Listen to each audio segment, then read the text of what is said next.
श्री सद्गुरुदेव परमात्मने नमः। श्री रामचंद्राय नमः। श्री सद्गुरुदेव कहते हैं, संकीर्तन माने भगवान की पतित पावनी शक्ति का प्राकट्य।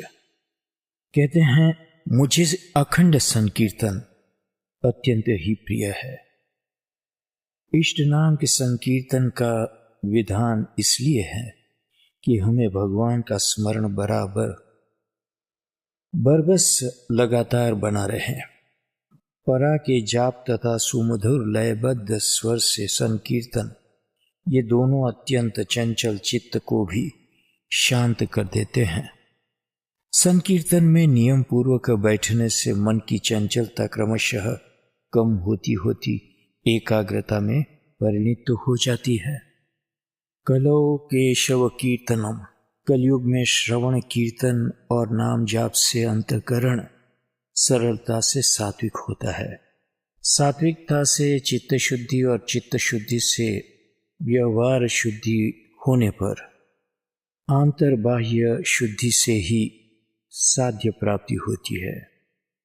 राम नाम मणि दीप धरु, जिह देहरी द्वार, तुलसी भीतर बाहिर हूँ, जो चाहिस उजियार।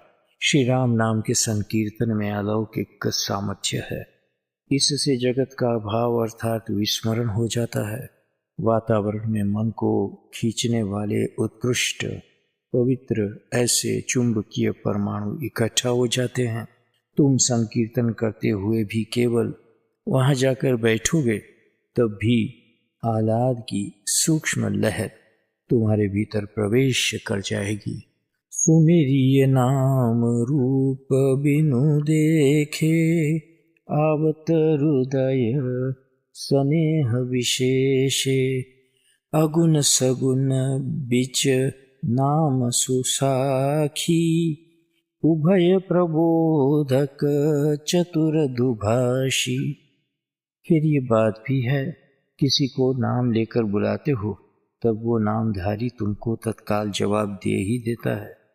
दूर होता है अर्थात दृष्टि से सन्मुख नहीं होता है, तब भी अपना नाम सुनते ही तुम्हारे सन्मुख आ ही जाता है ना। उसी तरह संकीर्तन में हम अनुराग से भगवान को बुलाते हैं, भगवान नाम की अखंडित पुकार करते हैं और उसे सुनाते हैं, और उसे सुनते ही करुणा निधान श्री दौड़े आते हैं।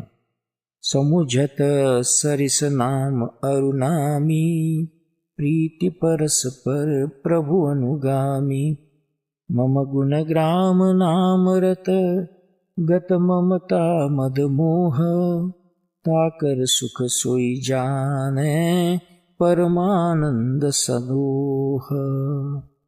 संकीर्तन में प्रेम भरी पुकार अर्थात रट होनी चाहिए। आजकल संगीत कला के केवल गायन के ढंग के संकीर्तन से कुछ लाभ नहीं, वो तो मनोरंजन मात्र होता है। एक तार और तान से, तन्मयता और प्रसन्नता से जब प्रेम पूर्ण संकीर्तन होता है तब भगवान वहां अवश्य पधारते हैं। स्वयं भगवान ने कहा है, ना अहम वसामि वैकुंठे, योगिनां हृदयेन च, मद्भक्ता यत्र गायन्ति तत्र तिष्ठामि नारद। हे नारद, मैं वैकुंठ में या योगियों के हृदय में भी नहीं रहा हूँ। मेरे भक्त जहाँ मेरा नाम का संकीर्तन करते हैं वहाँ मैं खड़ा रह जाता हूँ। भगवान की प्रतिज्ञा है, ये यथा माम प्रपद्यन्ते तांस तथैव भजाम्यहम्, ये यथा माम स्मरन्ते तांस तथैव स्मराम्यहम्। जो मेरे को जैसे और जिस प्रकार से भजते हैं मैं भी उनको ठीक वैसे ही उसी प्रकार से भजता हूँ। जो मेरे को जिस प्रकार से स्मरण करता है मैं भी उनका स्मरण ठीक उसी प्रकार से करता हूँ। जिसको बुलाया जाता है वो बराबर आ जाता है, जिसको पुकारा जाता है वो पुकार सुनकर आता है। साधारण जनों का भी यही आदान प्रदान और सहज स्वभाव ही है। तब फिर सभी स्वभाव व गुणों के एकमात्र मालिक अखिलेश्वर भगवान को पुकारा जाए और वे न पधारे, ये सर्वथा असंभव है। हम पुकारते नहीं हो या हमारा पुकारने का ढंग ठीक नहीं हो या कुछ त्रुटि हो, तभी ये संभव हो सकता है। संकीर्तन सामूहिक रूप से नाम ध्वनि की जाती है, फिर भी समूह के एक एक नाम प्रेम की पुकार भगवान अपने एक एक कर्ण से सुनते हैं। प्रत्येक नाम प्रेमी को भगवान अपनी एक एक कृपा दृष्टि से बिलोकते हैं। जन समूह की कोई मर्यादा नहीं होती, उसी तरह भगवान के कर्ण व कृपा दृष्टि की भी कोई मर्यादा नहीं होती। ओम सहस्र शीर्षा पुरुषः सहस्राक्षः सहस्रपाद। उस परम पुरुष को, विराट पुरुष को हजारों सिर, हजारों नेत्र और हजारों पैर है। वनवास के पूर्ण होने पर भगवान अयोध्या जी पधारते हैं, तब प्रजा प्रेम में उन्मत्त होकर भगवान को मिलने व भेंटने के लिए दौड़ती है। भगवान भी सबको भेंटने के लिए उतने ही व्याकुल हो उठते हैं। इस तरफ तो भगवान अकेले, जबकि सामने है सारी प्रजा। इस तरफ भगवान की व्याकुलता है भक्त वृंद की प्रेम पूर्ण इच्छा की पूर्ति सद्य कर देने की, और सामने प्रजाजनों की तीव्रतम अधीरता है कि सर्वप्रथम भेंट मैं ही करूँगा। तब क्या हुआ जानते हो? हे अखिल लोकनायक, आपको अनेक हाथ, पेट, मुख और नेत्रों से युक्त तथा सब ओर से अनंत रूपों वाला देखता हूँ। हे विश्वरूप, आपके न अंत को देखता हूँ तथा न मध्य को न आदि को ही देखता हूँ। तो श्री राम जी के लिए ये कोई असंभव बात नहीं है, कारण कि जो राम दशरथ का बेटा, वही राम घट घट में लेटा।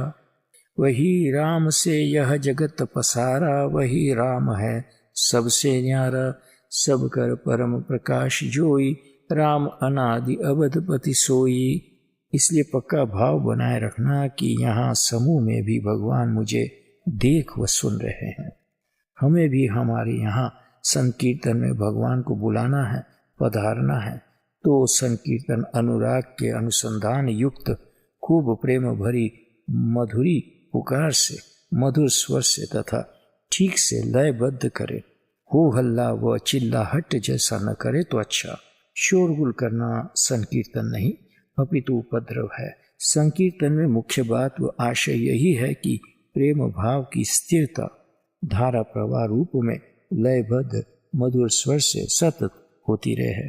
हाँ भाई, फिर ये भी सोचने की एक बात है कि हम रसना के उपयोग में वैसे तो कभी कंजूसी नहीं करते हैं, तब फिर संकीर्तन में भी उसका पूरा उपयोग क्यों न करें? जरूर करना ही है, ऐसा निश्चय करें, क्योंकि और सब बात के बड़बड़ करने में तो हमारा अहित भी होता है, परंतु संकीर्तन करने से तो निश्चित हित ही होता है। मन की सम्यक पवित्रता प्रदान करने वाली यह श्री राम जय जय राम की धुन महान महिमावंत शाश्वत तीर्थ है। तीर्थ में शुद्धि क्यों होती है? इसलिए कि किसी भी तीर्थ में अदृश्य रूप से पवित्रता व दिव्यता रहती है। ये पवन पावन शक्ति उस तीर्थ के अधिष्ठाता देव व देवी की होती है। ठीक इसी तरह जहाँ श्री राम नाम की धुन होती है, वहाँ श्री राम जी की पतित पावन शक्ति अवश्य ही प्रकट होती है।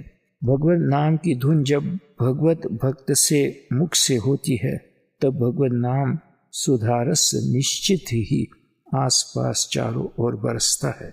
वही रस कान द्वारा मन को प्रभावित करता है, तब मन अवश्य शुद्ध व पावन हो जाता है। भगवान की ही पावन शक्ति का यह प्रागट्य है, क्योंकि नाम के पीछे नामी अवश्य ही दौड़े आते हैं। जय सिया राम, जय सद्गुरुदेव।